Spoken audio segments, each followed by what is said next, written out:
Is an máile fearn ó bhfuil Oirthear a bróiste bhaid lucha ó chun na Gaillimhe atá Dumha Searmanais ása an Ráth Mhór atá dréachtaíodh hir daoin seo.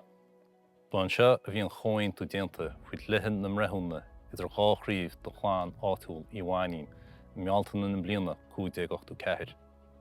Le linn na lua amháin déta gur úsáid muintear son an láthair mion áirithe seo ón Oirthear le hí Searmanais, arnathe agus tionól reithiúnach. Is ón rí a bhí orthab seo sa deis Mainnín mac flanhrá a fuair chlann Ó Mainnín a slunne. Faoi thart ar an mblíon 900 bhí an Dumha Searmanais i seileadh tréimh I dermide as ceantar as cumán, bhí tar éis muintear son I dhíbert as a talla a bhíoch ag síntear riomhanál. Áitiró paróistí meánlíseacha, bhaidlucha agus ciloscópa in líon sin. Bhí Dumha Searmanais an Ráth Mhór chumá leis an geantar mágúirt I seileadh drámanna difriúla in éireann na Mainise agus faoin am ar leagú síos gníomhas Ó Mainnín faoid lithin na mreithúnach san áit seo 1584. Bhí an tionól ársa I seileadh an taoisi a bhí airmhuinteoirí cealaí ag an am, taigmeach uillum a bhí ina chónaí a Goslan ó Mhór in aice lábha. Cléadúirt do bhicéagán a dréachtaí cóin tú Ó Mainnín an Gaeilge faoin lithin na mreithúna agus banan sé le aiseantas a bhí idir dhá chríomh do chlann Ó Mainnín faoi fáiste de hála mé fellimórachta ar a dtugtaí chaile uileán. San látá nuam is an seo atá bailte fearn chun uileán in aice le baile dúchas na cluinne, minlach nó minlach Ó Mainnín mar a thugta dosachir. Go dtíon lá atá nuam, feictar an bhaint a bhí ag muintear Ó Mainnín le chlún uileán sa logan an bhaile Ó Mainnín a hagrann de fios mór do bhaile fearn áirithe sin.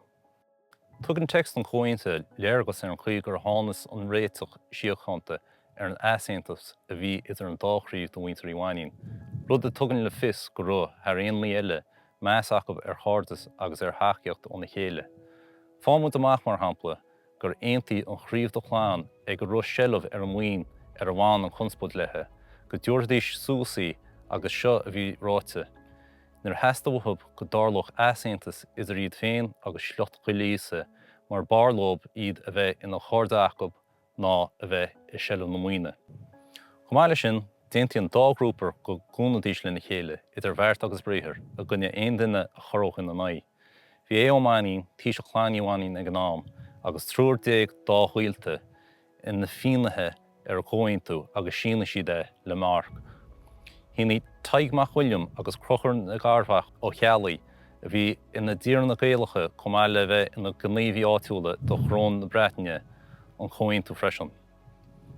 Go bunúsach is sampla iontacha gníomhas Ó Mainnín an bheas a bhí a gcónaí a ról na lithe ársa breithiúnacha i síon le ngéil, agus iad ag feidhmiú mar adranaí seachas mar breithimh.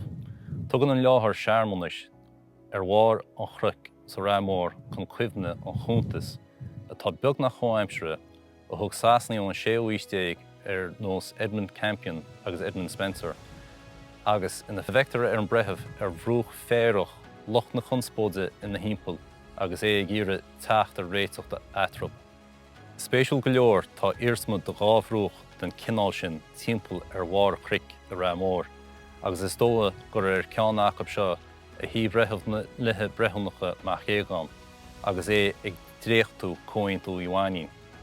Tá an tá ar muintear Ó Mainnín bhfuil an bun legan don gníomhas fós ar fáil agus gur féidir é eáil I leabharlann chláiste na trinóide máile lia.